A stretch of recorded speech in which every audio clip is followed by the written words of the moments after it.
What up, gang? It's your boy ZaZa back with another banger. What's good, gang? Listen, I get the question all the time. How do we actually isolate traits, right? How do we fix traits? How do we get them to stick? If you've been practicing your breeding journey and you may have been selecting in order to stabilize a certain trait, maybe that trait somehow disappeared all of a sudden. It wasn't a scam, it wasn't bad luck, right? It was you needing to understand how to properly fix and isolate traits. And today, that's exactly what we focus on. Without any further ado, let's get straight into it. Get it! Like, comment, share, subscribe, you hear me? Yeah, you know it. Turn up the leaf blower and the lawnmower. He smoked the sour. Should've been a hippie, should've been a shower. Bread with no dread, black cock, who ya? Another thing, don't forget to join the Discord. The sponsor of today's video is ExpressVPN. Shout out to ExpressVPN for sponsoring the video. It actually saved my Instagram page while I was out in Trinidad. ExpressVPN apps keep your activity and identity private while you browse, stream, email, or download. Protect all of your devices with just one click. Grab ExpressVPN today and claim your 4 extra months free. Link is in the description, and shout out to ExpressVPN for sponsoring today's video. Before you try to stabilize anything, we have to understand expression first, right? Is the trait that you're going after, is it dominant? Is it recessive? Is it polygenic? That literally changes everything. If it's dominant, you're going to see it often. You're going to see it early, but that doesn't necessarily equate to stable. If it's recessive, we might not see it at all until later generations. So keep that in mind. If it's polygenic, that makes things a lot more complex because now we're dealing with multiple genes for one outcome, right? Tightens things up much more. This is the problem most new growers, new breeders, and all pollen checkers have in common. F1 tells us nothing. We get no information from F1 because everything looks good.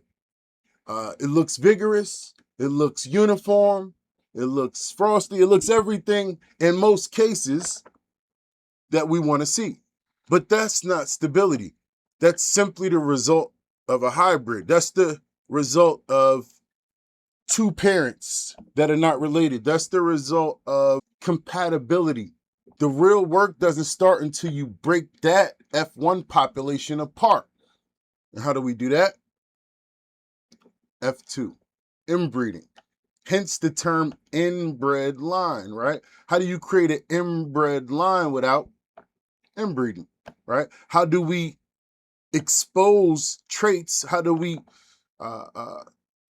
identify what we don't expose? It's impossible. So in order to move forward, we have to pass F1 and enter F2. Now you'll see the full genetic variation. This is where most people might mess up. This is where most people will get confused, right? This is where a lot of people tend to get overwhelmed and possibly make bad selections. But this is where you apply pressure. This is where pressure can bust pipes, but you have to apply pressure, right? You're not looking for good plants at all. You're not looking for good plants. You're isolating the strongest expression of your target trait, right? Whatever that specific trait is, we're looking to achieve a desirable outcome, right? And our goal in the beginning stage is to isolate, fix, and stabilize one trait at a time as beginners. This is where having large numbers play into your benefit. This is where numbers, right, are your advantage. Probability in this case matters a lot. Small populations equal limited outcome. Keep that in mind, right? I always teach in the very, very beginning stages when you're learning, right? When we're learning Mendel and some of the history, that yes, we practice with a small, maybe 10, and we imagine that it's 100. But ultimately, the goal is always to get to that 100, because now we've entered the stage of hands-on experience. The hands-on experience is where you learn how to play the balancing game, the balancing act, right? We have to apply a certain amount of pressure, but we don't want to apply too much pressure because we'll ultimately enter bottlenecking, right? We always talk about needing to avoid bottlenecking, right? And if we apply too much pressure, and we select too strong, you bottleneck the genetics early. If you over select, if you push too hard, right, you end up losing supporting traits that you might have wanted. You definitely will end up losing vigor, just creating instability very early on. You're creating instability by applying too much pressure, by pushing too hard. So this is where the experience have to play that balancing act, right? Enough pressure to move toward your goal, but we have to keep it wide enough so that we preserve the line's strength. All right, so this is where we are now entering the toolbox, right? We're pulling out some of those tools that we learned along the way on ZaZa's YouTube, right? Line breeding. With line breeding, you're selecting within the population and reinforcing traits over multiple generations. Backcrossing. We're pulling the population back toward a specific parent. This is where, in many cases, when we apply too much pressure, we may have to back cross, right? To revitalize what we may have lost that could have been the focus of a specific parent, but not necessarily our ultimate goal, right? We always want to avoid unnecessary moves, right? We don't want to push too hard because prevention is better than cure, right? Back crossing would be the cure of that issue. But if we prevent that by finding that perfect balance, we will never have to, we can focus on our line breeding. When the trait is strong in one parent and weak in the population, then we back cross. We line breed when the trait is already showing across multiple generations or multiple individuals. When the trait is showing across multiple individuals, it makes it much easier to fix a trait. This is where a lot of beginners make the mistake and may find a trait that disappears, or may find it difficult to isolate a trait because they are trying to isolate, chase down, fix, stabilize a trait that's only in one parent. When it's a trait that is shared amongst both parents, it is always going to be much more easier to fix, stabilize. Trait fixation is not about what you see. Trait fixation is about consistency, not appearance. A trait isn't fixed because it showed up multiple times. A trait is fixed. A trait is stabilized when it shows up consistently across a population. That means we need to have multiple plants, multiple runs, and the outcome of the same expression. And then we need to change the environment, because if that expression now disappears because we change the environment, that's a telltale sign and proof that it's not stabilized, it's not fixed. So, Za, why do traits disappear? Let me tell you, if your traits keep disappearing, it's for a limited number of reasons, but obvious reasons, right? You selected based on appearance and not inheritance. You didn't run enough plants, possibly.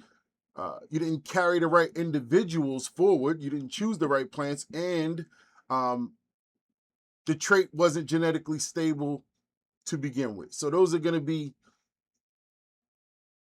your common issues for why a trait is constantly disappearing on you. Having traits disappear on you is not failure. It's information. It's data. Document everything. We always talk about how important that is. Fixing a trait isn't quick.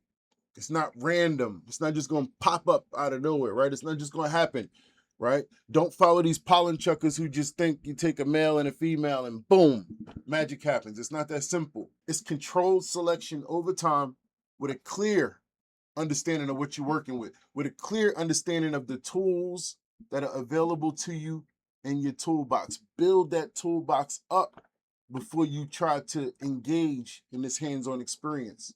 If you approach things the right way, you'll stop chasing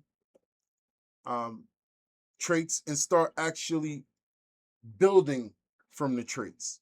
All right, we don't want to chase them. We want to build from them. If you found this video useful, make sure you please like the video. If you're new to the channel, subscribe. We are a very small channel, but believe me, this information is based on 30 years of breeding experience. The book is on the way. I appreciate all my supporters, all my stomp down gang, Team ZaZa, YouTube, Breeding University students. I love y'all. Make sure you visit the website. I still have not taken the sale down. I'm taking it down tomorrow. Today is the last day. I'm taking it down tomorrow. If you ordered 420, everything gets shipped out tomorrow. Thank you for your patience. It's about QCE. That's quality, community, and education. We bring quality to this community through education, and we've been doing it for a really long time. Much love, gang. Until we meet again, catch us in the Discord, man. I'm out of here. Get it. So stuck, man. Yeah. To the gang, man. How high? Give credit to ZaZa. Genetics. All y'all niggas read synthetics. I don't know why you try to sell it. I'm smoking the strain. It's killing my lungs, but damn, it's easing my brain. I'm losing control, my body's immune. It's all the same, except for genetics, cause they got the flame. Roll up a 3, everything you got game. Puff it and pass it, the cipher remains. In the 360, y'all niggas ain't ready. I'm steaming the pot like. What's that? That's ZaZa. Smell that. That's ZaZa.